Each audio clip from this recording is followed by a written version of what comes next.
Hello kids, हम लोग कक्षा 11वीं एनसीईआरटी रसायन विज्ञान का 6वां चैप्टर पढ़ रहे हैं ऊष्मागतिकी। इसके पिछले तीसरे वीडियो में मैंने आपको विरेचन की एंथैल्पी बताई है, जिसमें मैंने ये बताया कि कोई कंपाउंड जो बनता है, कोई रिएक्शन होता है, उसकी एंथैल्पी कितनी होती है। अब हम इसको आगे बढ़ा रहे हैं, ऊष्मा रासायनिक समीकरण हम पढ़ने वाले हैं।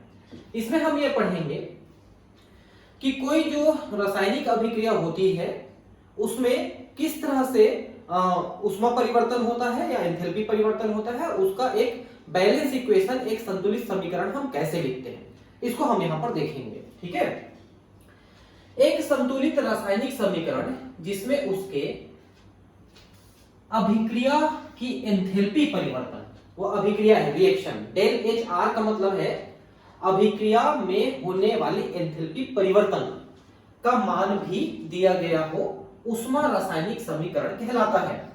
तो एक संतुलित समीकरण और इसमें कितनी ऊर्जा परिवर्तन हुआ, एंथैल्पी परिवर्तन हुआ, ये एक ऊष्मा रासायनिक समीकरण है। ऊष्मा रासायनिक समीकरण क्यों कह रहे हैं?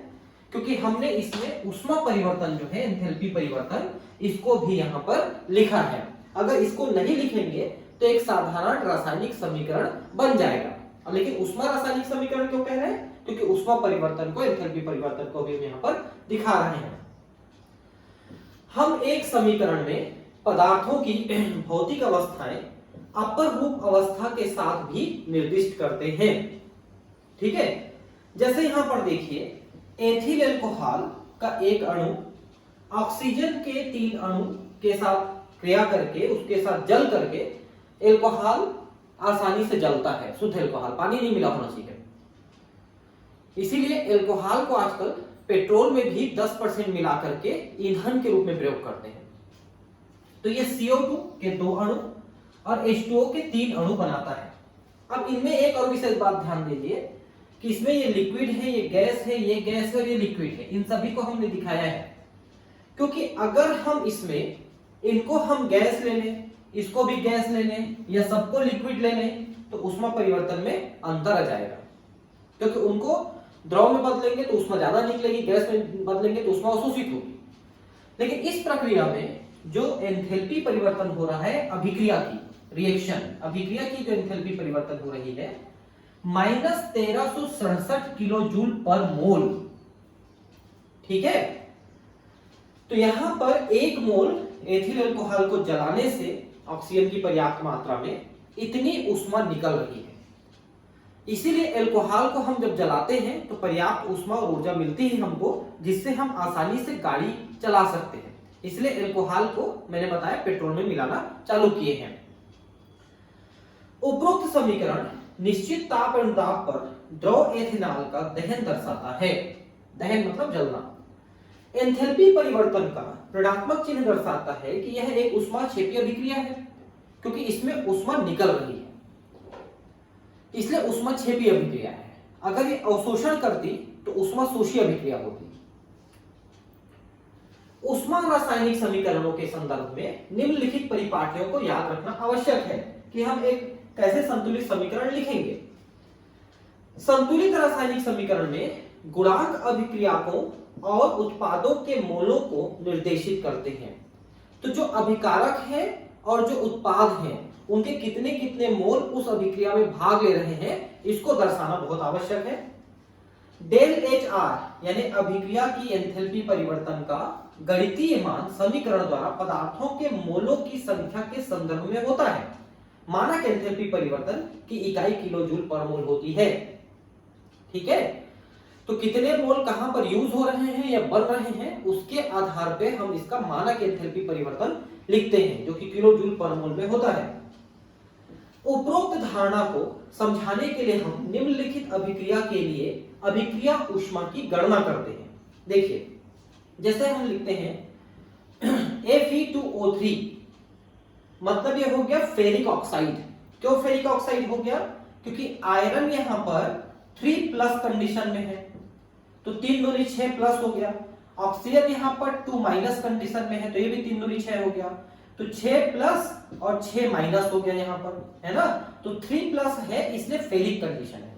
अगर ये 2+ कंडीशन में रहता तो फेरस कंडीशन में होता। तो ये फेरिक ऑक्साइड है जो कि सॉलिड फॉर्म में है, मतलब आयरन ऑक्साइड। इसको हम हाइड्रोजन गैस के साथ रिएक्शन कराते हैं 3H2, तो आयरन इसमें मुक्त हो जाता है। तो आयरन का क्या हुआ, यहां पर रिडक्शन हुआ और हाइड्रोजन ऑक्सीजन को लेकर के H2O बना लिया। तो यहां पर Fe2O3 का रिडक्शन हुआ और ऑक्सीजन का हाइड्रोजन का ऑक्सीडेशन हुआ। अब इस पूरी अभिक्रिया को देखिए कि मानक विरचन एंथैल्पी की सारणी 6.2 से हम पाते हैं कि H2O का बनना, मतलब कि हाइड्रोजन और ऑक्सीजन से जब H2O बनता है, हमने एक चार्ट पढ़ा है ना इससे पहले, उसकी बात कर रहे हैं। जब H2O बनता है तो इतना किलो जूल ऊर्जा मुक्त होती है। आप पिछले वीडियो को देखिए, आपको पूरा याद रहेगा, ठीक है। जब Fe2O3 बनता है, मतलब आयरन से और ऑक्सीजन से, तो इतना किलो जूल ऊर्जा मुक्त होती है, ठीक है।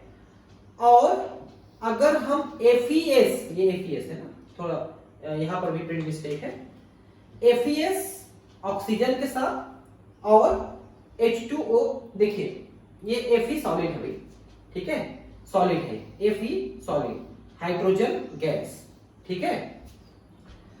अब यहां पर देखिए कि सॉलिड और गैस भली अवस्था में है, लेकिन यहां पर ये अपना ही तत्व है, इसलिए इनका फॉर्मेशन हम जीरो लेते हैं। आप उनमें देखेंगे कि यहां पर इनका फॉर्मेशन जीरो एंथैल्पी परिवर्तन रहेगा, मतलब ये जब बनेंगे तो जीरो एंथैल्पी परिवर्तन। तो अब यहां पर देखिए कि रिएक्शन की एंथैल्पी सबको जोड़ेंगे घटाएंगे, जो हम अभी रिएक्शन करा रहे थे, तो 3 हाइड्रोजन गैस के साथ पानी बन रहा है, 3 पानी बन रहा है। आप रिएक्शन को बारो देखिए तो आपको समझ में आएगा। देखिए इस रिएक्शन को देखिए कि 3 हाइड्रोजन और 3 यहां पर H2O, मतलब H2O 3 बन रहा है, इसलिए H2O के बनने की जो एंथैल्पी है इसको हमने 3 लिखा। आयरन के बनने की एंथैल्पी 0, हाइड्रोजन के बनने की एंथैल्पी 0, लेकिन आयरन ऑक्साइड के बनने की एंथैल्पी हम यहां पर पाए हैं 824, ठीक है। तो ये कट गया, ये कट गया। अब ये बना, इसकी एंथैल्पी कितनी है, और ये था पहले, ये इससे वो बने हैं, उसकी एंथैल्पी कितनी थी। तो इसमें से हम इसको घटा देंगे तो इस पूरे रिएक्शन की एंथैल्पी आपको मिल जाएगी। ये देखिए 3H2O की मानक एंथैल्पी को हम ले लिए, 3 से गुणा कर दिए, और आयरन ऑक्साइड इसकी मानक एंथैल्पी को हम ले लिए 1, और इसमें से इसको घटा दिए तो ये मिला हमको -33.3 किलो जूल पर मोल। मतलब ये है कि उस रिएक्शन की मानक एंथैल्पी -33.3 किलो जूल पर मोल है, इसमें ऊष्मा निकलेगी। ध्यान रहे कि इन गणनाओं में प्रयुक्त गुणांक शुद्ध संख्याएं हैं जो उचित स्टोइकियोमेट्रिक गुणांक यानी स्टोइकियोमेट्रिक कोएफिशिएंट के तुल्य हैं। पूर्णांक का मतलब ये है शुद्ध संख्याएं हैं, कहीं पर भी 3.2 4.2 इतने मोल हम नहीं लिए हैं, या 3.5 या 4.5 मोल नहीं लिए हैं, पूरे के पूरे मोल्स लिए हैं। डेल H फॉर्मेशन की इकाई किलो जूल पर मोल है, जिसका अर्थ अभिक्रिया का प्रति मोल है, मतलब 1 मोल अभिक्रिया होगी तो उतनी मानक एंथैल्पी है। जब हम उपरोक्त प्रकार से रासायनिक समीकरण को संतुलित कर लेते हैं, तब यह अभिक्रिया के 1 मोल को परिभाषित करता है। हम समीकरण को भिन्न प्रकार से संतुलित करते हैं।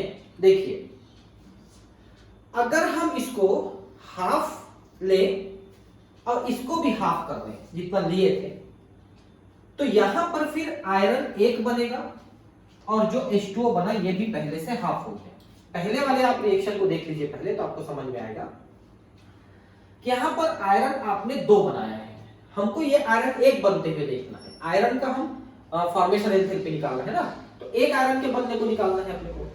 तो 1 आयरन कैसे बनेगा, तो इसके आधा बनाने के लिए इन दोनों को आधा लेना पड़ेगा, तो ये भी आधा बनेगा, उसका ये मतलब हुआ, ठीक है। ये देखिए 1 आयरन बन गया, तो ये भी पहले 3 था, आधा हो गया, ये 3 यूज होता आधा हो गया, ये जितना लिए थे उसका आधा हमने ले लिया। अब यह अभिक्रिया की मात्रा 1 मोल अभिक्रिया की होगी और डेल एच आर होगा। मतलब अब ये अभिक्रिया की एंथैल्पी होगी, 1 मोल अभिक्रिया की एंथैल्पी होगी। हमने 1 मोल बनाया है वहां पर, ठीक है। तो del H R, del H two. अब देखिए, अब हमने यहां पर हाइड्रोजन की एंथैल्पी निकालनी है बनने की, ठीक है। तो यहां पर आप देखिए कि H2O का माइनस 285.83 था, इसका हमने 3/2 लिया है, माइनस हमने आयरन ऑक्साइड का इतना लिया था, इसका आधा लिया हमने। तो ये टोटल कैलकुलेट करके हो गया माइनस 16.6 किलो जूल पर मोल, ठीक है। तो H2 के बनने का इतना है, ठीक है। तो डेल एच आर 1 अगर आप कहोगे तो इसका आधा हो जाएगा, मतलब माइनस 8.3 हो जाएगा। क्लियर हो? मतलब हाइड्रोजन H2 के बनने की एंथैल्पी आपने निकाली है 16.6, तो H1 की एंथैल्पी से आधी हो जाएगी, ठीक है। इससे स्पष्ट होता है कि एंथैल्पी एक विस्तीर्ण राशि है, मतलब उसका मान बदल सकता है। गहन का मान नहीं बदलता, विस्तीर्ण का मान बदल सकता है ना। जब किसी रासायनिक समीकरण को उल्टा लिखा जाता है तब डेल एच आर के मान का चिन्ह भी बदल जाता है। अब रिएक्शन की एंथैल्पी उल्टी हो जाएगी, समझ रहे हैं। जैसे कि नाइट्रोजन और हाइड्रोजन को मिला के आप अमोनिया बनाते हो, तो डेल एच आर माइनस हो गया, देखिए, मतलब उष्मा निकली। लेकिन अगर आप अमोनिया को तोड़ करके नाइट्रोजन और हाइड्रोजन बनाते हो, तो ये फिर उल्टी दिशा में हम इसको, मतलब उतनी उष्मा देनी पड़ेगी, उतनी उष्मा अवशोषित हो जाएगी, ठीक है। ऐसा है। तो नाइट्रोजन और हाइड्रोजन को मिला के अमोनिया बनाया तो उष्मा निकली, और अगर अमोनिया को वापस नाइट्रोजन हाइड्रोजन में तोड़ोगे तो उतनी उष्मा शोषित करेगी, ये मतलब है इसका।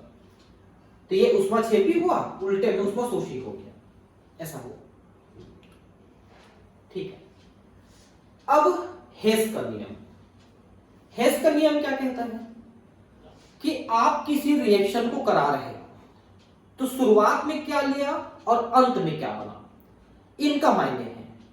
आप उसको किसी भी रास्ते से आगे बढ़ा के कराए, आप सीधे बनाए तो भी फाइनल आपको उतना एंथैल्पी मिलेगा।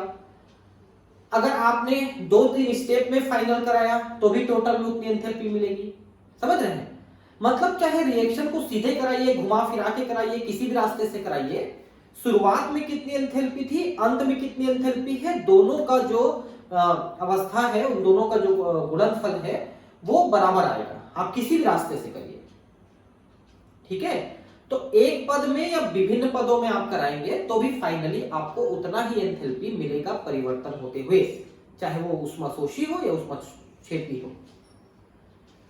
चूंकि एंथैल्पी एक अवस्था फलन है, अवस्था फलन का मतलब मैंने कई बार बताया आपको कि वो प्रारंभिक अवस्था और अंतिम अवस्था पे निर्भर करता है, बीच की अवस्थाओं पे निर्भर नहीं करता फाइनली।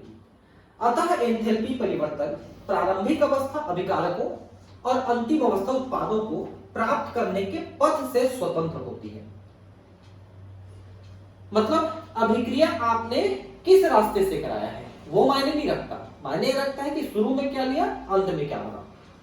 दूसरे शब्दों में, एक अभिक्रिया चाहे एक पद में हो या कई पदों की श्रृंखला में एंथैल्पी परिवर्तन समान रहता है, इसे हेस के नियम के रूप में जानते हैं।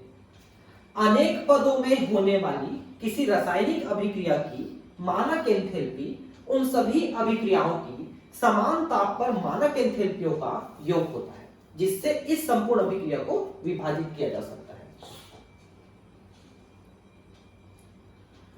मतलब अगर आप एक पद में ही सीधे करा दें और छोटे छोटे कई पदों में कराएं, तो कई पदों का आप जोड़ लीजिए, उसका मान बराबर आएगा उस एक पद के बराबर।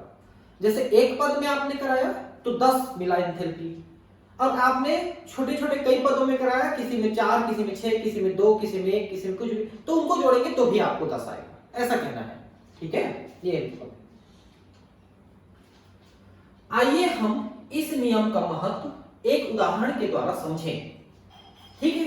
देखिए, ग्रेफाइट है कार्बन, हाफ ऑक्सीजन के साथ मिलके कार्बन मोनोऑक्साइड बनाया, इसके अभिक्रिया की एंथैल्पी परिवर्तन कितनी है? अब इसको देख के निश्चित हमको समझ में आ रहा है कि ये ऊष्माक्षेपी अभिक्रिया होगी। कार्बन जलता है तो जैसे कोयला जलता है तो ऊष्मा निकलती है, लेकिन अब कितनी? यद्यपि कार्बन मोनोऑक्साइड गैस एक प्रमुख उत्पाद है, परंतु इस अभिक्रिया में कुछ CO2 गैस हमेशा उत्पन्न होती है। अतः उपरोक्त अभिक्रिया के लिए हम एंथैल्पी परिवर्तन को सीधे मापकर ज्ञात नहीं कर सकते। यदि हम अन्य ऐसी अभिक्रियाएं ढूंढ सके जिनमें संबंधित स्पीशीज हो तो उपरोक्त समीकरण में एंथैल्पी परिवर्तन का परिकलन किया जा सकता है। अब कौन कौन से ऐसी अभिक्रियाएं हैं जिसमें कार्बन हो, ऑक्सीजन हो, कार्बन मोनोऑक्साइड हो, वो कोई ना कोई स्पीशीज उसके अंदर हो। जैसे आप एक अभिक्रिया लिखिए कि यहां पर हम कार्बन को लिए हैं लेकिन ऑक्सीजन हमने 2 लिया है तो ये CO2 बना है। तो इसमें हमारे उस रिएक्शन के जैसा क्या चीज है? ये कार्बन उस रिएक्शन के जैसा है। ठीक है, अब CO2 के बनने से -393.5 किलो जूल ऊष्मा मतलब निकल रही है। ये रिएक्शन का एंथैल्पी परिवर्तन है। अब देखिए कि अगर CO को हाफ ऑक्सीजन के साथ मिलाते हो तो CO2 बनता है, इसमें इतनी ऊष्मा मुक्त होती है। ठीक है, का मतलब यह है कि CO के बनने से कितना होगा?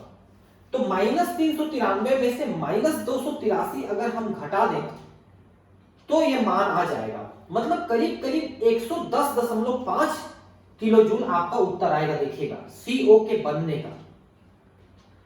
हम उपरोक्त समीकरणों को इस प्रकार संयुक्त करते हैं कि इच्छित अभिक्रिया प्राप्त हो जाए। दाईं ओर 1 मोल CO गैस प्राप्त करने के लिए समीकरण 2 को हम उल्टा करते हैं, जिसमें ऊर्जा निर्मुक्त होने की बजाय अवशोषित होती है।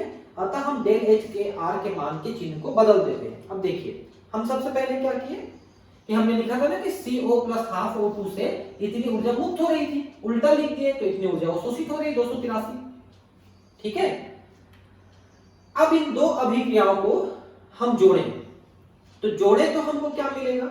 C plus half O2 CO, दोनों को जोड़ दिए। पहली अभिक्रिया को मतलब कौन कौन से अभिक्रिया को जोड़े? Carbon plus O2 equal to CO2 equal to 383 minus, इस वाले को हमने इस वाले के साथ जोड़ा। ठीक है, देखिए -393.5 प्लस 283 हमने किया। अब इसका उत्तर आ गया 110.5। तो देखिए मैंने पहले ही कैलकुलेट करके आपको बता दिया कि आपका उत्तर कितना आना चाहिए। तो बहुत सिंपल था इसलिए कर पाया। ऐसा नहीं कि मैं बहुत ज्यादा जानकार आदमी हूं, ऐसा नहीं है। कोई भी आदमी बहुत ज्यादा जानकार नहीं होता, क्योंकि जानकारी तो आदमी को लाइफ टाइम मिलती रहती है। आप कभी नहीं कह सकते कि इस सब्जेक्ट में बहुत स्पेशलिस्ट हूं। मैं बोल सकता हूं कि मैं इस सब्जेक्ट को पढ़ा रहा हूं, बस। ये नहीं बोल सकता कि मैं बहुत स्पेशलिस्ट हूं। कोई भी सब्जेक्ट के आप कभी भी पूरी तरह से स्पेशलिस्ट नहीं हो सकते। आप जितनी तैयारी करेंगे उतना आप बता सकते हैं, बस। तो ये थोड़ा सा दिमाग में आ गया इसलिए मैं बता पाया, और कोई बात नहीं। तो CO का बनना इतने किलो जूल ऊर्जा मुक्त करेगा। व्यापक रूप में यदि एक अभिक्रिया A से B के लिए एक मार्ग से कुल एंथैल्पी परिवर्तन डेल HR हो और दूसरे मार्ग में डेल H1 2 3 इस टाइप के हो और B बनने में विविध एंथैल्पी परिवर्तनों का प्रतिनिधित्व करते हैं। मतलब क्या कह रहा है कि ये अभिक्रिया A से B होना है, हम सीधे करा दिए तो कितनी ऊर्जा मुक्त हुई या अवशोषित हुई, और हम इसको स्टेप स्टेप में कराए तो टोटल कितनी हुई, वो दोनों बराबर होना चाहिए, ये कह रहा है। ये देखिए डेल एच आर का मान 1 2 3 4 जितने भी स्टेप निकले उनके बराबर होगा। ये देखिए ये कह रहा है कि ए से हम बी को बनाएं, सीधे बनाएंगे तो जो एंथैल्पी परिवर्तन होगा उसको स्टेप स्टेप स्टेप स्टेप में बनाएंगे, उन सबको जोड़ेंगे तो भी उतना ही एंथैल्पी परिवर्तन होगा। जैसे मान लो इस रास्ते में गए और 10 किलो जूल का एंथैल्पी परिवर्तन हुआ, इस रास्ते में गए तो यहाँ पर 2, यहाँ पर 4 और यहाँ पर 4 एंथैल्पी परिवर्तन हुआ, तो जोड़ लीजिए 10 एंथैल्पी परिवर्तन हुआ। यही है इसका नियम है, बराबर रहेगा दोनों में, कई पदों में कराओ या एक पद में कराओ। तो विभिन्न प्रकार की अभिक्रियाओं के लिए एंथैल्पी परिवर्तन क्या होगा, ठीक है। तो मतलब जैसे दहन है तो ऊष्मोत्क्षेपी है ना, या कोई ऊष्माशोषी है, ऐसी अभिक्रियाओं के लिए। तो पहला है इसमें मानक दहन एंथैल्पी, ठीक है, डेल एच सी। हम कैसे निकालेंगे? दहन मतलब बर्न होना, ऑक्सीडेशन होना, जलना। तो जब कोई जलता है कोई चीज तो निश्चित है उसमें से ऊष्मा निकलती है, मतलब वो ऊष्माक्षेपी अभिक्रिया है। दहन अभिक्रियाएं प्रकृति से ऊष्माक्षेपी होती है, मतलब इनकी प्रकृति ही ऊष्माक्षेपी होती है, ऊष्मा निकलती है। उद्योग, रॉकेट, विमान, जीवन के अन्य पहलुओं में महत्वपूर्ण होती है। भैया आपकी जितनी गाड़ी चल रही है, गैस चूल्हा चल रहा है, जहां जहां से ऊर्जा निकाल के कोई काम कर रहे हो, सभी ऊष्माक्षेपी तो हैं। दहन तो ही है, गाड़ी में आपके डीजल पेट्रोल का दहन हो रहा है। मानक दहन एंथैल्पी को इस प्रकार परिभाषित किया जाता है कि यह किसी पदार्थ की प्रति मोल वह एंथैल्पी परिवर्तन है जो इसके दहन के फलस्वरूप होता है, जब समस्त अभिक्रिया और उत्पाद एक विशिष्ट ताप पर अपनी मानक अवस्थाओं में होते हैं।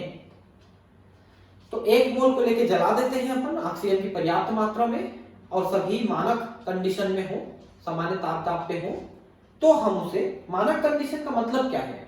जिस अवस्था में वो सबसे आसानी से मिलता हो। जैसे डीजल हम लिक्विड रूप में लेते हैं, तो डीजल लिक्विड ही लेना है हमको, ऑक्सीजन गैस के रूप में लेना है।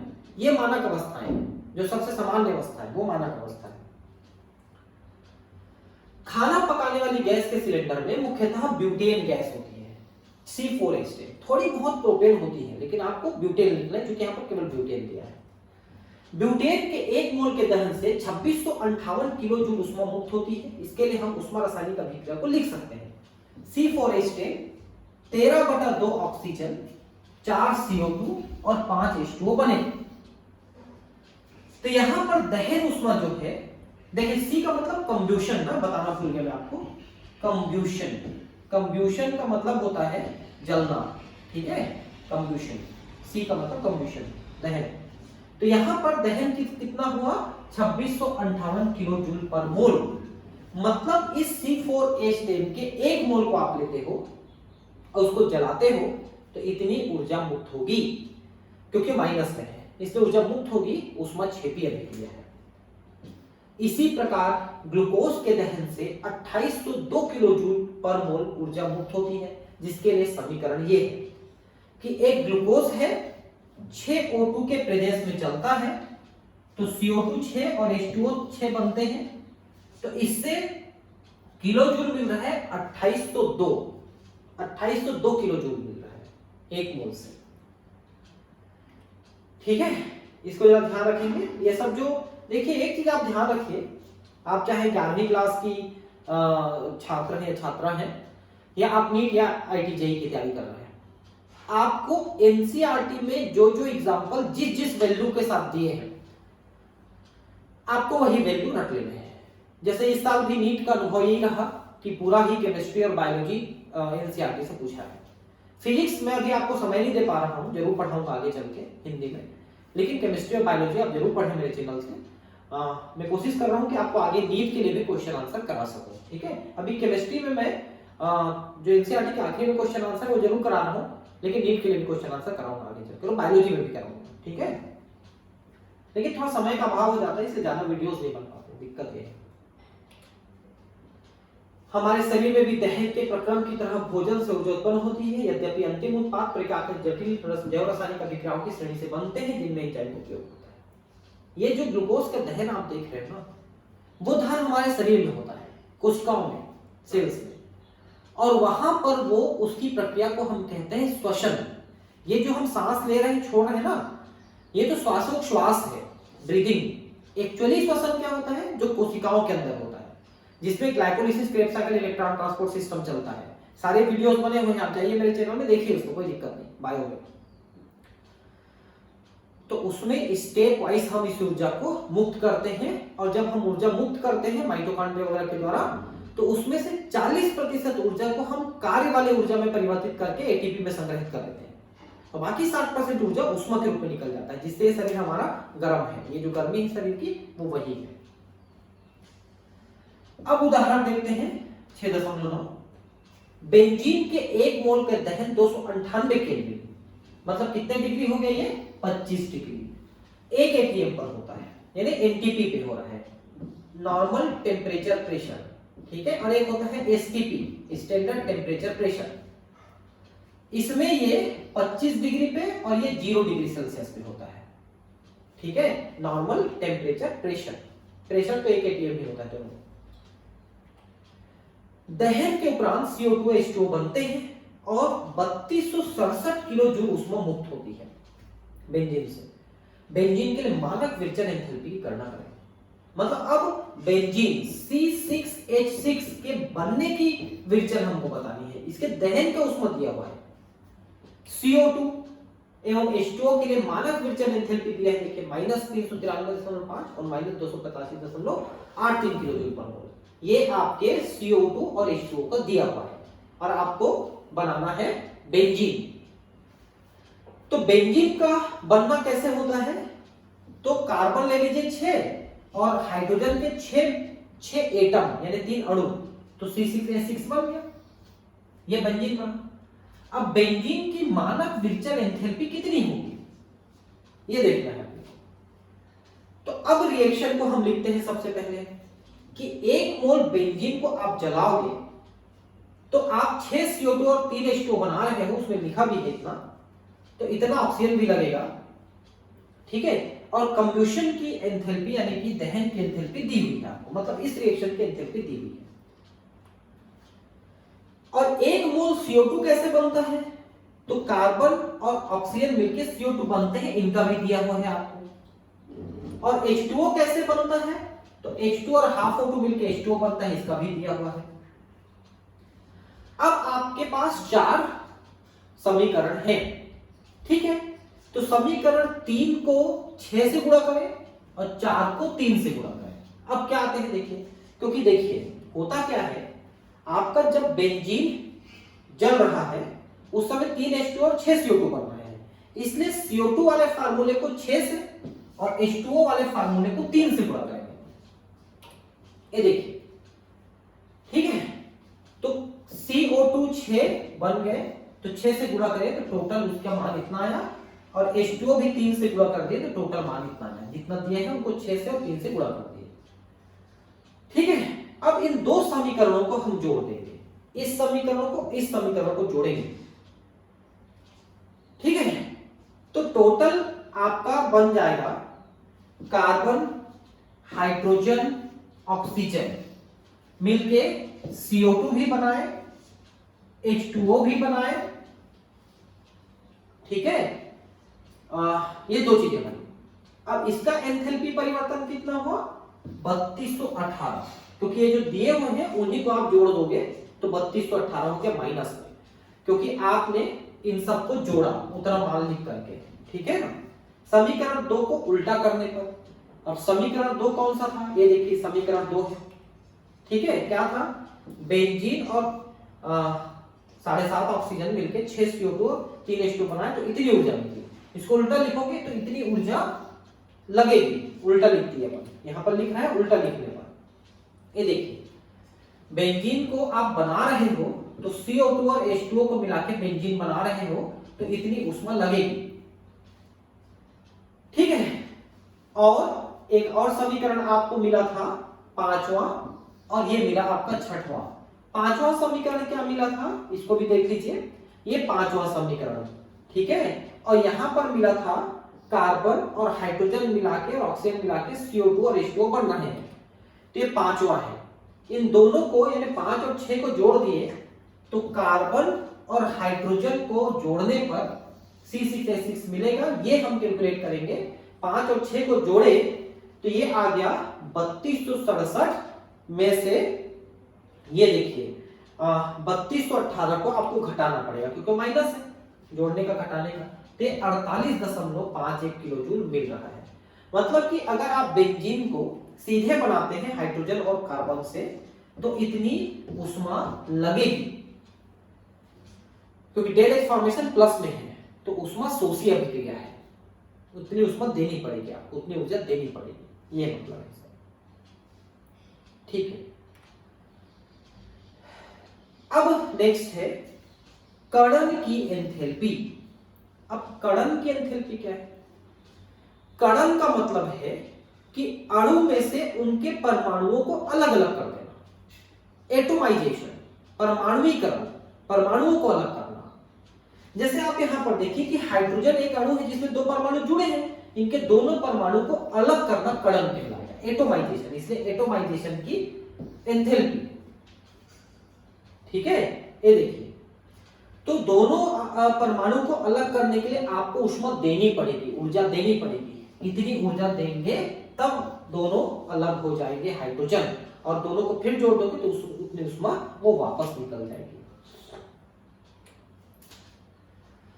आप देख सकते हैं कि इस प्रक्रिया में डाई हाइड्रोजन बंध के टूटने से हाइड्रोजन परमाणु प्राप्त होते हैं। इस प्रक्रिया में होने वाले एंथैल्पी परिवर्तन को कणन की एंथैल्पी यानी कि एंथैल्पी चेंज इन एटोमाइजेशन कहते हैं। यह गैसीय अवस्था में किसी भी पदार्थ के एक मोल में उपस्थित आबंधों को पूर्णतः तोड़कर परमाणु में बदलने पर होने वाला एंथैल्पी परिवर्तन है। विशेष अंडरलाइन करने वाली बात यह है कि हमको अणु को गैसीय अवस्था में लेना है और उसके बाद उसको तोड़ना है, तब उसमें कितनी एंथैल्पी लगेगी। तो ज्यादातर में बंध को तोड़ने के लिए ऊर्जा की आवश्यकता होती है, ठीक है, ध्यान रखेंगे। ऊपर दर्शाए गए डाई हाइड्रोजन जैसे द्विपरमाणु अणुओं की कणन एंथैल्पी इसकी आबंधन वियोजन एंथैल्पी भी होती है, ठीक है। तो आबंधन वियोजन एंथैल्पी मतलब ये है कि उनके बीच का जो बंध है उसको हमने तोड़ा है। जैसे कि CH4 को देखिए, मीथेन, इसमें से कार्बन के एक परमाणु और हाइड्रोजन के 4 परमाणुओं को अलग अलग करने के लिए बहुत ज्यादा ऊर्जा आपको देनी पड़ेगी। ये देखिए 1665 किलो जूल ऊर्जा आपको देनी पड़ेगी, तब इनके सारे परमाणु अलग अलग हो जाएंगे। ध्यान देने वाली बात यहां कि यह उत्पाद केवल गैसीय अवस्था में कार्बन और हाइड्रोजन परमाणु है, ध्यान रखेंगे सभी गैसीय है, ठीक है। सोडियम सॉलिड है, इसको सोडियम की गैसीय अवस्था में लाने के लिए आपको इतनी ऊर्जा देनी पड़ेगी पर मोल है, ध्यान रखेंगे हमेशा एक मोल की बात करना है। 6.0 to 10 to power 23 एक मोल, जैसे एक दर्जन वैसे एक मोल। उदाहरण में कणन एंथैल्पी और ऊर्ध्वपातन एंथैल्पी एक समान है। अब यहां पर ये ऊर्ध्वपातन, ऊर्ध्वपातन का मतलब आपको बताया था मैंने कि ठोस अवस्था से सीधे गैसीय अवस्था में चले जाना ऊर्ध्वपातन है, सब्लिमेशन।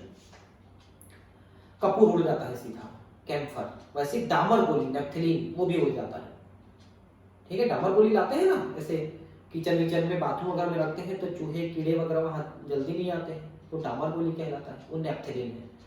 तो वो यहाँ पर ऊर्ध्वपातन करता है। वैसे सोडियम का यहाँ पर हमने ऊर्ध्वपातन कर दिया, सोडियम जो है सीधे सीधे गैस में बदल गया है, तो इनकी ऊर्ध्वपातन कहिए या एटोमाइजेशन कहिए। अब है आबंध enthalpy, bond energy, bond enthalpy. तो जब कोई बंध बनता है तो जनरली उसमें कुछ ऊर्जा मुक्त होती है, ऊष्माक्षेपी होता है, और जब बंध टूटता है तो उसमें कुछ ऊर्जा अवशोषित होती है, ऊष्माशोषित होती है। बस इसी को हम आबंध एंथैल्पी या बंध एंथैल्पी, बॉन्ड एनर्जी कहते हैं। तो एक प्रकार से अभी आपने जो एटोमाइजेशन पढ़ा वो भी एक प्रकार का बंध एंथैल्पी ही है, क्योंकि हमने दो हाइड्रोजन परमाणुओं के बीच के बंध को तोड़ करके दोनों को हमने परमाणु के रूप में अलग अलग किया था।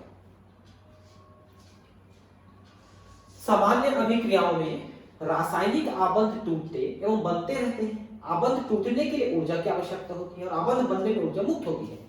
किसी भी अभिक्रिया की ऊष्मा को रासायनिक आबंधों के टूटने और बनने में होने वाले ऊर्जा परिवर्तन से जोड़ा जा सकता है। एक बात यहां पर ध्यान देने वाली बात है, जैसे कोई रासायनिक अभिक्रिया हुई, कुछ बंध टूटा, कुछ बंध बना। बंध के टूटने के लिए ऊर्जा आवश्यक हुई और बंध बना तो उसमें ऊर्जा मुक्त हुई। तो टोटल में वो रिएक्शन होगा कि नहीं, वो परिवर्तन होगा कि नहीं, किस बात पर निर्भर करेगा कि ओवरऑल ऊष्मा मुक्त हुई कि नहीं। जैसे मान लो कि बंध टूटने में 10 किलो की ऊर्जा की आवश्यकता है और उसमें बंध जो बने उससे 12 किलो ऊर्जा मुक्त हो गई, तो 2 किलो अतिरिक्त हो ना ऊर्जा मुक्त, तो वो बंध बने। लेकिन मान लो बंध बनने में 8 मुक्त हो रही है और बंध को तोड़ने के लिए 10 चाहिए, तो फिर वो रिएक्शन नहीं होगा, मतलब डेबिट वाला रिएक्शन नहीं होगा, क्रेडिट वाला रिएक्शन होगा, आपको मिलना चाहिए ऊष्मा या ऊर्जा, तब वो रिएक्शन होगा। रासायनिक आबंधों से जुड़े एंथैल्पी परिवर्तनों के लिए ऊष्मागतिकी में दो अलग पद प्रयुक्त होते हैं। पहला है आबंध वियोजन एंथैल्पी और दूसरा माध्य आबंध एंथैल्पी। मतलब क्या है कि आबंध के टूटने में क्या एंथैल्पी परिवर्तन हुआ, और माध्य आबंध एंथैल्पी का मतलब है मीन, मतलब कि उसका एवरेज कितना है एंथैल्पी बंध का, एवरेज एंथैल्पी कितना है, उसको हम देखेंगे आगे। आइए हम उनकी चर्चा द्विपरमाणु के बहुपरमाणु अणुओं के संदर्भ में करें। पहला द्विपरमाणु अणु, जैसे कि हाइड्रोजन द्विपरमाणु अणु है, इसमें दो परमाणु से बना हुआ अणु है, ठीक है। अब इस हाइड्रोजन को हमने परमाणुओं में तोड़ा तो इससे हमको इतनी ऊर्जा देनी पड़ी। तो एक प्रकार से ये कणन की एंथैल्पी भी हुई और एक प्रकार से आबंध की एंथैल्पी भी हुई कि आबंध टूटने के लिए इतनी चाहिए तो आबंध के बनने पर इतनी ऊर्जा मुक्त होगी। मतलब कि दो हाइड्रोजन परमाणु जब जुड़ करके ऐसा बनाएंगे तो उतनी ऊष्मा मुक्त होगी। इस प्रक्रिया में होने वाला एंथैल्पी परिवर्तन HH आबंध की आबंध वियोजन एंथैल्पी है। समझे बात को, बॉन्ड डिसोसिएशन एंथैल्पी, मतलब इस बंध को तोड़ने के लिए जो आवश्यक एंथैल्पी है वो है। तो बंध एंथैल्पी वियोजन एंथैल्पी के रूप में हमने समझ लिया। तो आबंध वियोजन एंथैल्पी उस प्रक्रिया में होने वाला एंथैल्पी परिवर्तन है जिसमें किसी गैसीय सहसंयोजक यौगिक के एक मोल आबंध टूटकर गैसीय उत्पाद बने। मतलब क्या कि यहां पर आप देख सकते हैं कि अणु का एक मोल हमने लिया और इसके परमाणु बना दिया हमने, तो सब गैसीय अवस्था में लिया। ध्यान रखेंगे इसमें गैसीय अवस्था में रहेगा। ध्यान दें कि एंथैल्पी परिवर्तन और डाइहाइड्रोजन की कणन एंथैल्पी एक समान है, वही है, हमने अभी कई बार बात की है। अन्य सभी द्विपरमाणु अणुओं के लिए भी यह सत्य है। क्लोरीन को तोड़ेंगे तो आबंध वियोजन एंथैल्पी 242 यानी कणन एंथैल्पी भी उतनी है। ऑक्सीजन को तोड़ेंगे तो 428, यही है। ये ज्यादा है, आप देख सकते हैं।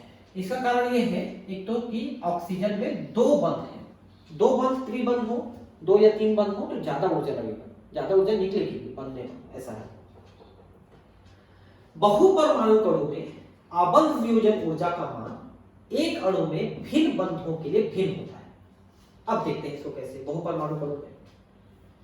जैसे कि इसमें देखिए CH4 है, इसमें दो प्रकार के परमाणु हैं, कार्बन है और हाइड्रोजन है, और हाइड्रोजन का भी 4 है, यानी टोटल 5 परमाणु है। तो इसके आबंध वियोजन एंथैल्पी 1665 किलोजूल पर मोल है, क्योंकि यहां पर टोटल अगर आप देखें तो 4 बंध टूटते हैं, ठीक है। ये 4 बंध यहां पर हाइड्रोजन के और कार्बन के टूटते हैं।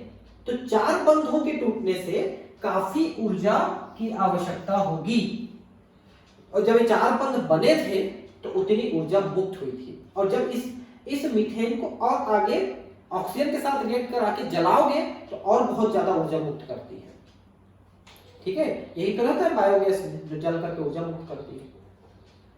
मीथेन में कार्बन हाइड्रोजन के 4 बंध समान हैं, इसलिए मीथेन अणु में सभी CH आबंधों की आबंध दूरी और आबंध ऊर्जा भी एक समान है। तथापि प्रत्येक कार्बन हाइड्रोजन आबंध को तोड़ने के लिए आवश्यक ऊर्जा भिन्न भिन्न है।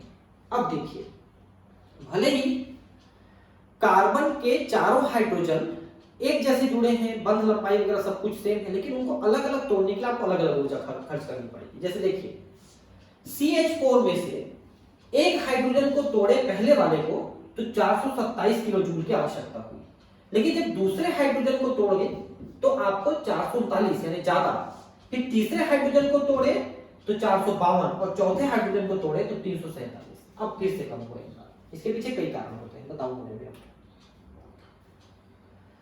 तो CH4 में से बारी बारी से एक एक हाइड्रोजन को हमने तोड़ के अलग किया तो अलग अलग ऊर्जा की आवश्यकता हुई। इन सभी को जोड़ेंगे तो 1665 किलोजूल पर मोल आएगा। ये देखिए सभी को जोड़ दिए तो 1665 आएगा। तो हम एवरेजिंग करते हैं ना, तो एवरेजिंग करेंगे तो फिर एक कार्बन हाइड्रोजन का एवरेज निकल आएगा। तो इसको भागी 4 कर दीजिए तो आपका आएगा 464 के आसपास एवरेज आएगा। नहीं 464 कैसा है, 416 414 आएगा, 414 414, ठीक है, तो वो आएगा। ठीक है, अब हम CH4 में कार्बन हाइड्रोजन बंध की औसत की परिभाषित करेंगे। देखिए औसत, तो औसत कितना हुआ, हम जितना निकाले हैं उसका 1/4 कर दिए, 416 है, 414 है, 416 है, ठीक है, तो एवरेजिंग कर दिया हमने 16 चौक 64, ठीक तो है ना, ऐसा है। हम देखते हैं कि मीथेन में कार्बन हाइड्रोजन बंध की औसत आबंध एंथैल्पी 416 किलो जूल पर मोल है। यह पाया गया है कि विभिन्न यौगिकों जैसे CH3CH2Cl, यानी क्या हो गया ये हो गया एथिल क्लोराइड, है ना। और अगर आप इसको भी हम आगे देखेंगे कैसे इसका एंथैल्पी परिवर्तन है। और ये है CH3NO2 यानी कि मेथिल नाइट्राइट, ठीक है, में कार्बन हाइड्रोजन बंध का औसत आबंध एंथैल्पी मान एक दूसरे से थोड़ा भिन्न होता है। अब यहां पर भी CH3 है, यहां पर भी CH3 है, लेकिन इनका अलग अलग मान आ रहा है, परंतु इन मानों में अधिक अंतर नहीं होता। ये भी एक बात है कि कार्बन हाइड्रोजन के बीच में जो मान है वो बहुत ज्यादा चेंज नहीं होता, थोड़ा बहुत चेंज होता है। हेस के नियम का उपयोग कर आबंध एंथैल्पी की गणना की जा सकती है। कुछ एकल और बहु आबंधों की एंथैल्पी सारणी 6.3 में दी गई है, आगे देखेंगे सारणी। अभिक्रिया एंथैल्पी बहुत महत्वपूर्ण होती है क्योंकि यह पुराने आबंधों के टूटने और नए आबंधों के बनने के कारण से उत्पन्न होती है। देखिए अभिक्रिया में कुछ बंध टूटते कुछ बंध बनते हैं, तो टोटल एंथैल्पी उन सबका योग होता है, ठीक है। यदि हमें विभिन्न आबंध एंथैल्पियां ज्ञात हो तो गैसीय अवस्था में किसी भी अभिक्रिया की एंथैल्पी ज्ञात की जा सकती है, घटा के जोड़ के ऐसा करके। गैसीय अवस्था में अभिक्रिया की मानक एंथैल्पी ΔHR उत्पादों अभिकारकों की आबंध एंथैल्पियों से इस प्रकार संबंधित है, ठीक है। तो कैसा है आबंध एंथैल्पी अभिक्रियक माइनस आबंध एंथैल्पी उत्पाद, ये सिग्मा है ना, ध्यान रखना, मतलब एक से ज्यादा अगर अभिकारक है तो उनका, और माइनस वो भी सिग्मा है क्योंकि एक से ज्यादा उत्पाद है तो भी सिग्मा। तो ये एक यहां पर आपने फार्मूला निकाला कि अभिकारक में से उत्पाद का घटा देंगे तो आपका उत्तर आ जाएगा कि डेल एच रिएक्शन कितना होगा।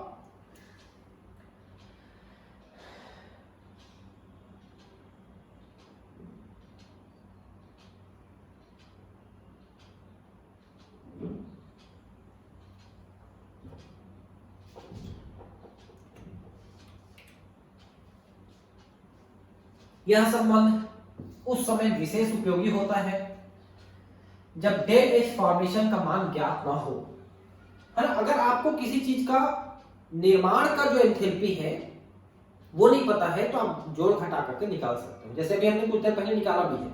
कई ऐसी चीजें हैं जिनका दूसरे रिएक्शन से जोड़ घटा करके निकाला हमने। किसी अभिक्रिया का कुल एंथैल्पी परिवर्तन उस अभिक्रिया में अभिकारक अणुओं के सभी आबंधों को तोड़ने के लिए आवश्यक ऊर्जा और उत्पादों के अणुओं के सभी आबंधों को तोड़ने के लिए जोड़ने के लिए आवश्यक ऊर्जा का अंतर होता है। ये तोड़ना नहीं जोड़ना होगा, दूसरा वाला, ये वाला जोड़ना होगा। मतलब जोड़ते समय कितनी ऊर्जा निकली और टूटते समय कितनी ऊर्जा यूज हुई, उन दोनों का अंतर। ध्यान रहे कि यह संबंध लगभग सही है, यह उसी समय लागू होगा जब अभिक्रिया में सभी पदार्थ गैसीय अवस्था में। तो ध्यान रखेंगे अपन कोई भी कैलकुलेशन करते हैं तो गैसीय अवस्था में करना है, ठीक है। अब हम बात करेंगे जालक एंथैल्पी। जालक एंथैल्पी का मतलब क्या है, जैसे देखिए सोडियम ने एक इलेक्ट्रॉन दिया, कुछ ऊर्जा लिया और इलेक्ट्रॉन दिया। क्लोरीन ने एक इलेक्ट्रॉन लिया और कुछ ऊर्जा दिया। ये तो आयनन एंथैल्पी हुए, आयनन एंथैल्पी और इलेक्ट्रॉन लब्धि एंथैल्पी हुआ। अब सोडियम आयन और क्लोराइड आयन आपस में जुड़ेंगे तो कुछ ऊर्जा और मुक्त होगी, वो जालक ऊर्जा होगी। मतलब दो आयन जुड़े, समझ रहे हैं बात को। जैसे कि सोडियम ने इलेक्ट्रॉन दिया तो इसके लिए ऊर्जा लिया, और क्लोराइड ने इस इलेक्ट्रॉन को लिया तो ऊर्जा दिया। तो मान लो इसने 10 दिया, इसको 15 चाहिए, तो बाकी बैलेंस कहां से आएगा? तो सोडियम और क्लोराइड जब जुड़ेंगे तो 20-25 और मुक्त होंगे, उसमें से मैनेज होगा, तो वो जालक एंथैल्पी है। इसके बारे में हमने पहले ही बात किया है। आयनिक बंध वाले चैप्टर जो था, रासायनिक बंध वाले जो चैप्टर था, उसमें हमने इस बारे में बात किया था। एक आयनिक यौगिक की जालक एंथैल्पी वह एंथैल्पी परिवर्तन है जब एक मोल आयनिक यौगिक गैसीय अवस्था में अपने आयनों में वियोजित होती है। तो जैसे मैंने कहा कि सोडियम आयन और क्लोराइड आयन आपस में मिलते हैं तो बहुत सारी ऊर्जा मुक्त होती है। अब मान लो सोडियम क्लोराइड आपने बनाया, ऊर्जा मुक्त हुई, लेकिन मान लो इसको तोड़ते हो तो फिर सोडियम आयन और क्लोराइड आयन तोड़ने के लिए उतनी ऊर्जा आपको देनी पड़ेगी। तो जो देनी पड़ेगी उसके रूप में डिफाइन किया है इसको कि जालक ऊर्जा वह ऊर्जा है। 298 केल्विन पर कुछ एकल आबंधों के औसत एंथैल्पी मान है। अब ये थोड़ा चार्ट को पहले लगा देना था, कोई बात नहीं, अपन यहां पर देख लेते हैं, ठीक है। तो हाइड्रोजन है, carbon nitrogen oxygen fluorine silicon phosphorus sulphur chlorine bromine iodine, ठीक है। इनका किन के साथ बंध है? तो हाइड्रोजन के साथ बंध हो सकता है, carbon nitrogen oxygen fluorine silicon phosphorus sulphur chlorine bromine iodine के साथ बंध। मतलब इधर जो चीज लिखे है उसको इधर भी लिखे हैं। अब जैसे मान लो एक हाइड्रोजन का दूसरे हाइड्रोजन के साथ जो बंध बना है उसको तोड़ने के लिए आपको इतनी ऊर्जा की आवश्यकता होगी। मतलब हाइड्रोजन बंध को तोड़ने के लिए इतनी ऊर्जा की आवश्यकता होगी, ठीक है। हाइड्रोजन का एक ही के साथ दिया है। कार्बन का हाइड्रोजन के साथ जो बंध बनेगा उसको तोड़ने के लिए इतनी ऊर्जा देनी पड़ेगी, और कार्बन का कार्बन के साथ बंध बनेगा उसको तोड़ने के लिए इतनी ऊर्जा देनी पड़ेगी। समझे बात को? वो देखिए उधर कार्बन हाइड्रोजन कार्बन ऑक्सीजन लिखा है, वो देखिए उसी को देख रहे हैं कि इस हाइड्रोजन के साथ बंध, इस कार्बन का देखिए ध्यान से, इस कार्बन का ये वाला जो है हाइड्रोजन बंध को तो हाइड्रोजन के साथ बंध, और ये वाला कार्बन के साथ बंध, ये कहा हमने। वैसे नाइट्रोजन है, देखिए नाइट्रोजन का हाइड्रोजन के साथ ये, कार्बन के साथ ये, और नाइट्रोजन के साथ ये बंध बनाया, मतलब तोड़ा। ऑक्सीजन का ऐसी है, फ्लोरीन सिलिकॉन फास्फोरस सबका दिया है, आप देख सकते हैं। मतलब आयोडीन का अगर आप देखें तो hydrogen carbon nitrogen oxygen fluorine silicon phosphorus sulphur chlorine bromine iodine, इसमें सिर्फ ये नाइट्रोजन के साथ नहीं पता है, फ्लोरीन के साथ नहीं पता है, और सल्फर के साथ नहीं पता है। बाकी सबका बंध एंथैल्पी कितना है ये पता है कि आयोडीन हाइड्रोजन के साथ जुड़ेगा तो 297 किलो जूल निकलेगा और टूटेगा तो उतनी लगेगी, ऐसा, ठीक है। अब यहां पर बहुआबंध यानी 2 और 3 बंध को तोड़ने के लिए देखिए, जैसे नाइट्रोजन के बीच अगर 2 बंध है तोड़े तो 418 और 3 बंध को तोड़े तो 946 की जरूरत पड़ेगी। आप ध्यान रखें कि क्या हो गया, हाँ, आप ध्यान रखें कि अगर आप सिंगल बंध देखते हो, डबल बंध देखते हो और ट्रिपल बंध देखते हो तो इनमें ऊर्जा अधिक निकली हुई है, इसमें से कम, इसमें थोड़ा ज्यादा, इसमें और ज्यादा ऊर्जा निकली हुई है। तोड़ने के लिए कम, थोड़ी ज्यादा और ज्यादा ऊर्जा की आवश्यकता होगी। जैसे देखिए कि यहां पर हमने कार्बन और वो सेकंड कार्बन, मतलब एक कार्बन एक दूसरे कार्बन से एकल बंध द्वारा जुड़ा है तो इतनी ऊर्जा लगी या मुक्त हुई, तोड़ने से लगेगी, बनाएंगे तो निकलेगी। लेकिन 2 बंध में देखिए डबल करीब करीब हो गए, देखिए 347 से 611, और ट्रिपल बंध में 2.5 गुना करीब हो गए, देखिए। तो एक बंध की तुलना में द्विबंध और त्रिबंध में ऊर्जा ज्यादा मुक्त हुई है, तोड़ने के लिए उतनी ज्यादा ऊर्जा लगेगी, ये मतलब है इसका। तो नाइट्रोजन का डबल और ट्रिपल पार्ट में अंतर देख लीजिए, कार्बन नाइट्रोजन का डबल और ट्रिपल पार्ट में अंतर देख लीजिए, कार्बन का डबल और ट्रिपल पार्ट में अंतर देखिए, ऑक्सीजन के साथ डबल और ट्रिपल पार्ट में अंतर देखिए, ऑक्सीजन का डबल बॉन्ड है, काफी ज्यादा, मतलब ज्यादा बंध है तो ज्यादा ऊर्जा वहां पर निकली हुई है। अब हम जालक एंथैल्पी जो पढ़ रहे थे, जालक एंथैल्पी हमने क्या पढ़ा कि मान लो सोडियम आयन क्लोराइड आयन है, उनको तोड़ने के लिए, सोडियम आयन और क्लोराइड आयन में तोड़ने के लिए, क्योंकि जब जुड़े थे बहुत ऊर्जा निकली थी, तोड़ेंगे तो उतनी ऊर्जा लगेगी। क्योंकि जालक एंथैल्पी को प्रयोगों द्वारा सीधे ज्ञात करना संभव है, अतः हम एक परोक्ष विधि का उपयोग करते हैं। यहां पर हम एक एंथैल्पी आरेख बनाते हैं जिसे बॉर्न हेबर चक्र, बॉर्न हेबर साइकिल कहा जाता है। अब इस साइकिल को जरा ध्यान से देखिए, ठीक है। यहां पर सोडियम एक गैस है, देखिए सोडियम गैस के रूप में है। पहले सोडियम को सॉलिड रूप में हमने लिया था, ठीक है, ये देखिए। अब सोडियम को हम गैस रूप में ले रहे हैं। क्लोरीन शुरू से गैस रूप में था और ये शुरू अभी भी गैस रूप में है। तो दोनों में अंतर क्या हुआ कि सोडियम सॉलिड को सोडियम गैस रूप में बदलने के लिए हमको इतनी ऊर्जा देनी पड़ी, 108.4 किलो जूल ऊर्जा देनी पड़ी। अब ये सोडियम और क्लोराइड गैस आपस में मिलते हैं और सोडियम क्लोराइड, देखिए अब यहां पर क्या अंतर, एक और चीज हो रहा है, एक और रिएक्शन हो रहा है। क्या रिएक्शन हो रहा है कि सोडियम के परमाणु को सोडियम आयन में बदलने के लिए 495.6 किलो जूल देनी पड़ेगी। मतलब सोडियम में से एक इलेक्ट्रॉन निकालने के लिए इतनी ऊर्जा देनी पड़ेगी। कितनी ऊर्जा? ये इतनी ऊर्जा देनी पड़ेगी, 495.6 किलो जूल। तो सोडियम आयन बन गया, देखिए, ठीक है। अब देखिए यहां पर हम क्या कर रहे हैं कि हम यहां पर अब क्लोराइड को हम इलेक्ट्रॉन देंगे तो क्लोराइड आयन बनेगी, क्लोराइड आयन क्लोरीन को देंगे तो इतनी ऊर्जा मुक्त होगी। अब जरा ध्यान से देखिए कि जब सोडियम में से आपने इलेक्ट्रॉन निकाला था सोडियम प्लस आयन बनाने के लिए, तो ये ऊर्जा प्लस में दिखा रहे हैं, देखिए, मतलब इतनी ऊर्जा आपको देनी पड़ी। लेकिन जब क्लोरीन को आपने एक इलेक्ट्रॉन दिया और एक क्लोराइड आयन बनाया तो उसने आपको इतनी ऊर्जा दी, आपको नहीं देनी पड़ी, इतनी ऊर्जा उसने दी, ठीक है। अब जरा ध्यान से देखिए कि यहां पर सोडियम को इलेक्ट्रॉन देने के लिए 495 किलो जूल ऊर्जा की आवश्यकता है।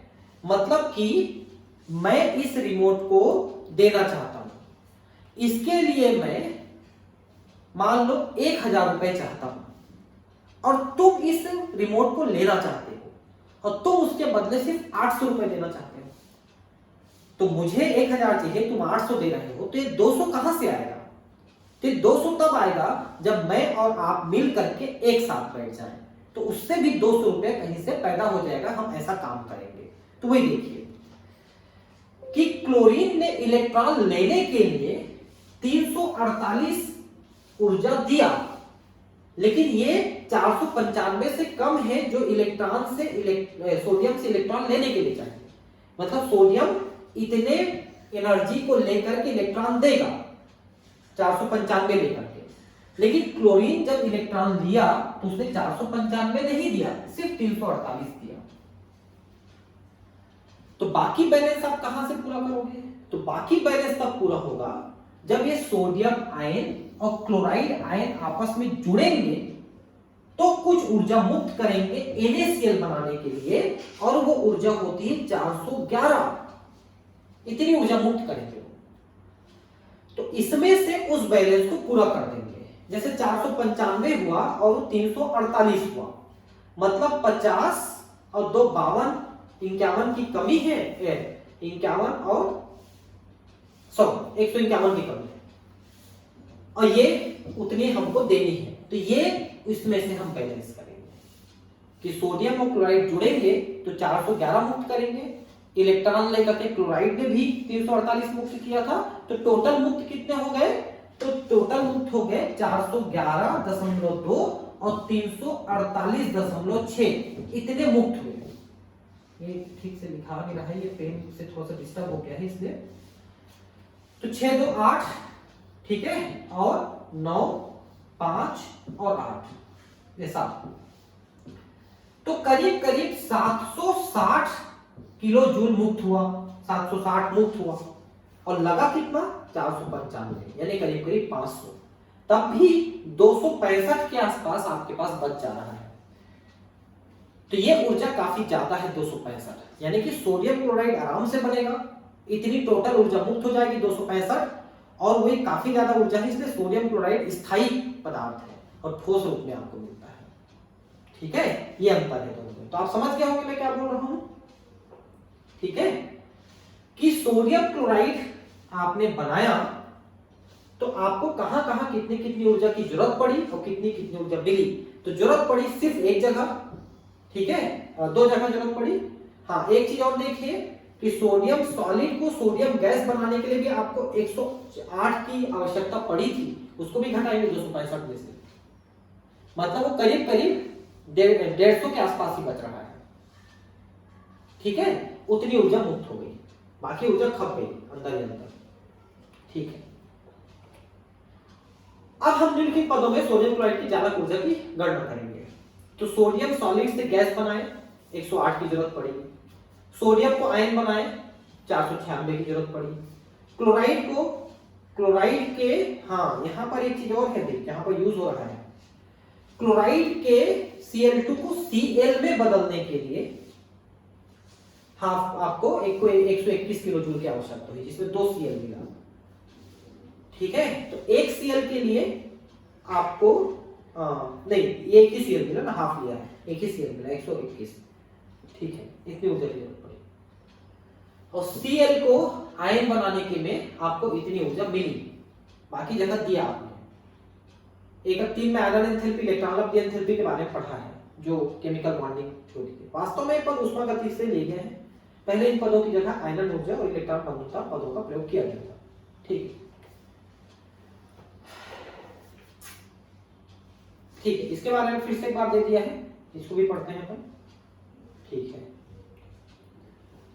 तो इसको बाद में पढ़ते हैं, पहले सोडियम क्लोराइड वाला पूरा कर लेते हैं। ठीक है, तो सोडियम आयन और क्लोराइड आयन मिले, तो सोडियम क्लोराइड आपको मिला, इसके लिए कितना हुआ, तो इसका मैं बार्न-हेबर चक्र कहते हैं। इस चक्र के द्वारा हमने समझा यहाँ पर कि डेल H का लैटिस 411, ठीक है, 411, 108, 121, 496 माइनस 348।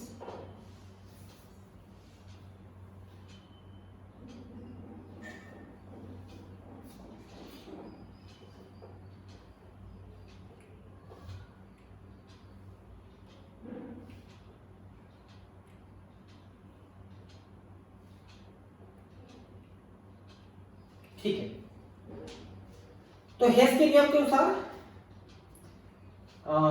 ये वाला जो कैलकुलेशन हम कर रहे हैं, डेल H लैटिस को निकालना है अपने को। मतलब ये है कि डेल H बनना मतलब जो चालक ऊर्जा है, ठीक है, सही कैलकुलेशन है। देखिए, डेल H का मतलब एंथैल्पी परिवर्तन लैटिस, मतलब NaCl बनने में।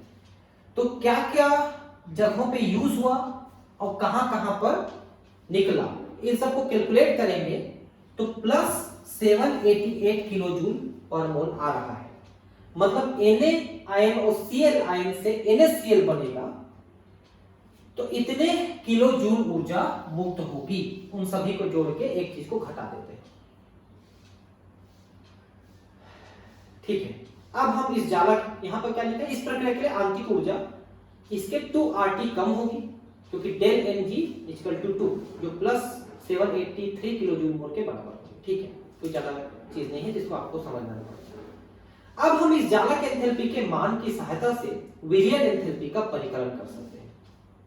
देखिए, विलियन एंथैल्पी का मतलब जब हम इसको घोलेंगे पानी में तो कितनी एंथैल्पी परिवर्तन होगी। डेल H सॉल्वेशन, ध्यान रखेंगे, सॉल्वेशन, सॉल्यूशन बनने को सॉल्वेशन। ठीक है, सबका मैं इंग्लिश बता दे रहा हूं क्योंकि ये शॉर्ट में इंग्लिश का ही लिखा है। ठीक है, सॉल्वेशन जो है मतलब घुलन की एंथैल्पी है, विलियन की एंथैल्पी। तो लैटिस एंथैल्पी कितना है, मतलब कि चालक ऊर्जा कितना है, और हाइड्रेशन एंथैल्पी मतलब पानी मिलने से उसकी एंथैल्पी कितनी होगी। इन दोनों को जोड़ेंगे तो सॉल्वेशन की एंथैल्पी आ जाएगी आपकी। NaCl के 1 मोल के लिए जालक एंथैल्पी कितना आया? तो 784 किलो जूल पर मोल आया। ठीक है, संदर्भ पुस्तक से लेकर के वही है, वहां पर भी हमने लगभग उतना ही लिखा है। और डेल एच सॉल्वेशन कितना होगा? तो ये हो जाएगा 788 माइनस 784। ठीक है, तो 4 किलो जूल पर मोल प्लस में। तो NaCl के सॉलिड को घोलोगे तो इतनी ऊर्जा अवशोषित होगी, जो कि पता नहीं चलेगा क्योंकि बहुत कम है, हवा से ले लेगा इतनी ऊर्जा, इसे पता नहीं चलेगा। यहां पर आयनन ऊर्जा और इलेक्ट्रॉन बंधुता को दिया है, हम इसको पहले भी पढ़ चुके हैं, देख सकते हैं कि किसी भी परमाणु से हम इलेक्ट्रॉन निकालते हैं तो इसके लिए जो ऊर्जा लगती है वो आयनन एंथैल्पी कहलाती है, और किसी परमाणु में जब हम इलेक्ट्रॉन देते हैं तो इससे कुछ ऊर्जा मुक्त होती है, वो इलेक्ट्रॉन लब्धि एंथैल्पी कहलाती है। तो इन सब चीजों को हम पहले भी पढ़ चुके हैं। ठीक है,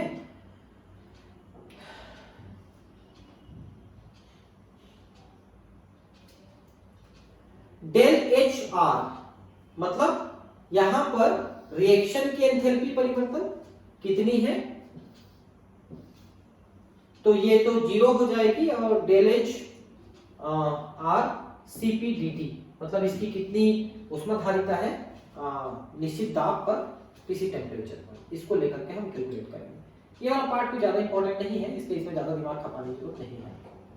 ठीक है, अब हम नेक्स्ट क्लास में पढ़ेंगे विलयन की एंथैल्पी, मतलब सॉल्वेशन की एंथैल्पी कितनी है, और जब हम इसको किसी चीज में घोलेंगे तो कितनी एंथैल्पी परिवर्तन होगी।